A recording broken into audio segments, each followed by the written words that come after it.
part 2 on the Monty interview, the creator of RWBY. If you haven't seen part 1, check it out over here. Otherwise, enjoy! Who else makes up the RWBY team? Like, how large scale did you have to get in order to create something like RWBY?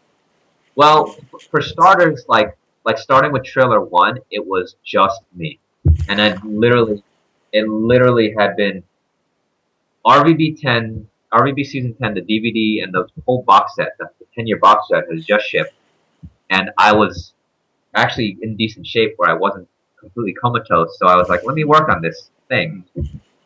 And I made, in about 2 weeks, the red trailer, and it was actually almost twice as long. It was like 5 minutes of RWBY killing wolves, but we edited it down and we added the song. And but I did that in about 2 weeks. I remember there would be like weekends I would come in, and for the longest time we had these crowded RWBY 10 crunches, and now it was just be quiet in the studio, and I would just be continuing to make my thing. Bernie would come in, he'd be like, what are you doing here?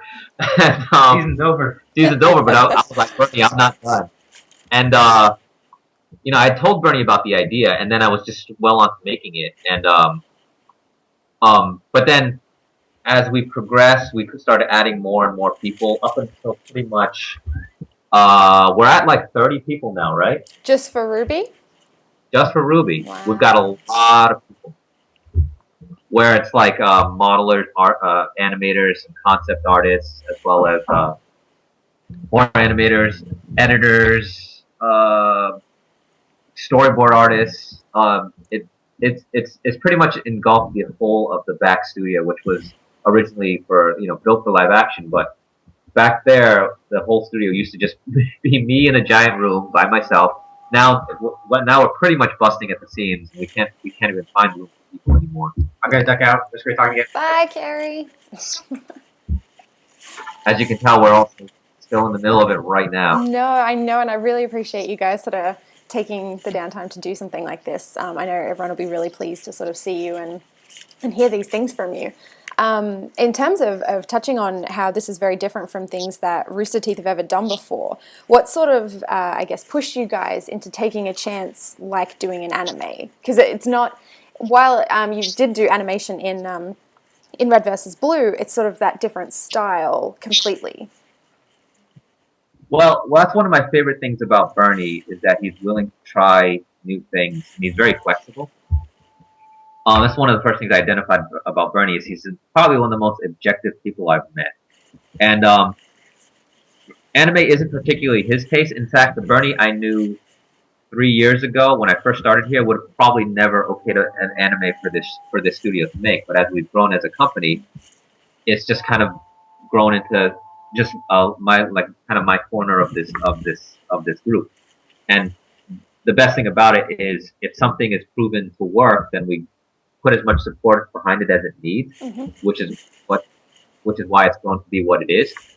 But yeah, the push comes from the fact that Bernie and Matt, knowing how the world works, knowing how the internet works, are capable of changing their views and being accepting of different avenues in which grow our audience. Which is one of my favorite things about being able to bring this, is it brings a new audience to our community, or fills a hole that wasn't there for certain members of our audience. Yeah. I mean, I know that there were members on our community that were anime fans, but weren't getting that kind of that need fulfilled, where now we can.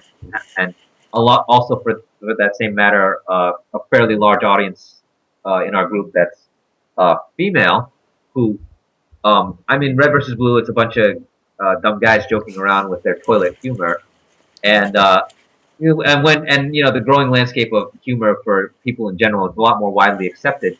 But at the same time, one of my favorite things is strong female characters, and my favorite thing about bringing the show is to be able to put these four very strong female characters on screen. We're all very different in their own way, and we also, conveniently in the sense that as this company grows, we also have at our disposal a lot of strong female voice talent. So Barbara and Lindsay got hired, as well as Kara and Aaron was available to us through association.